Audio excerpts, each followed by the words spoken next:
There comes a moment on every hard path when the body whispers what the mind refuses to hear. Slow down, not out of weakness, but necessity. Most people don't recognize this moment. They interpret fatigue as failure. They interpret strain as proof they are not built for the climb, so they stop completely, or they push blindly until something breaks. Both are forms of surrender, because the disciplined do something different. They recover without abandoning motion.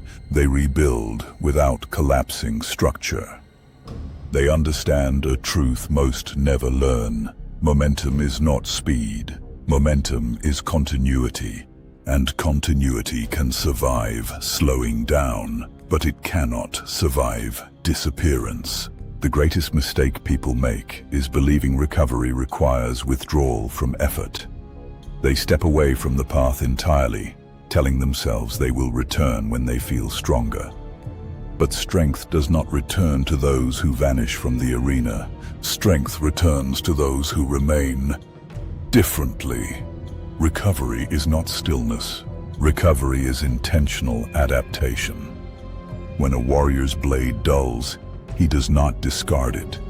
He sharpens it carefully, precisely, without rage, without panic, without ego. Because dull steel swung harder only destroys itself faster. Your body is steel, your focus is steel, your will is steel, and steel must be maintained, not merely used. The relentless understand something deeper. Exhaustion is not an enemy. It is information. It is feedback from the edge of your current capacity, a signal that something must shift, not stop. So instead of halting progress, they change the form of effort. When intensity cannot continue, precision begins. When force must decrease, awareness increases. When speed must fall, control must rise. This is how momentum survives recovery. They shorten the stride, but never abandon the direction. They reduce the weight, but never abandon the movement.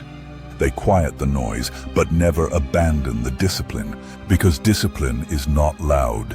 It is consistent, and consistency does not demand maximum output. It demands uninterrupted presence. There is a powerful transformation that happens when you stop seeing recovery as retreat and start seeing it as reinforcement. Muscle rebuilds stronger after stress. Focus sharpens after reflection. Endurance deepens after restoration. But only if the system remains engaged. Complete withdrawal teaches the mind a dangerous lesson. That discomfort leads to escape. That strain leads to absence. That pressure leads to disappearance. And once the mind learns escape, rebuilding becomes harder than exhaustion ever was. This is why the relentless never fully disengage. Even on their lowest energy days, they maintain ritual. A shorter session, a slower pace, a quieter effort. But never nothing, because nothing erodes identity, and identity is the true engine of momentum. You are not someone who moves only when strong. You are someone who remains in motion under all conditions. That is the difference between fragile motivation and forged discipline. Recovery, when mastered, becomes an extension of strength, not a pause from it. You begin to understand the rhythm of exertion and renewal, expansion and repair, pressure and adaptation. You stop fearing fatigue because you trust your ability to restore without dissolving.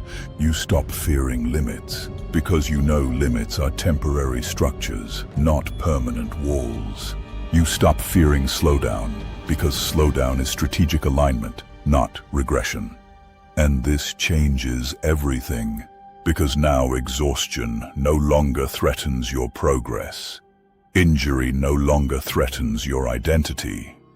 Difficulty no longer threatens your direction. You become uninterruptible, not because you never weaken, but because weakness never removes you from the path.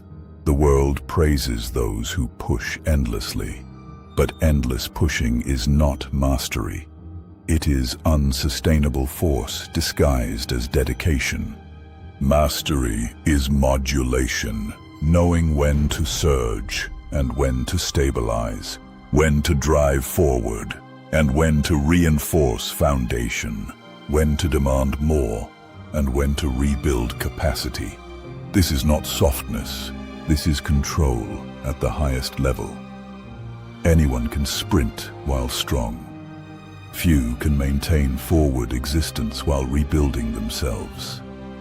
That is the mark of true resilience, movement that survives repair. So when the moment comes, and it will, when your energy fractures, when your focus dulls, when your strength trembles, do not disappear. Remain, reduce, but remain. Adjust, but remain. Rebuild, but remain. Those who master recovery without surrender become something rare. Not merely driven, not merely strong, but enduring beyond interruption, advancing beyond fatigue, forging themselves continuously, until nothing, not exhaustion, not pressure, not time itself, can break the rhythm of their rise.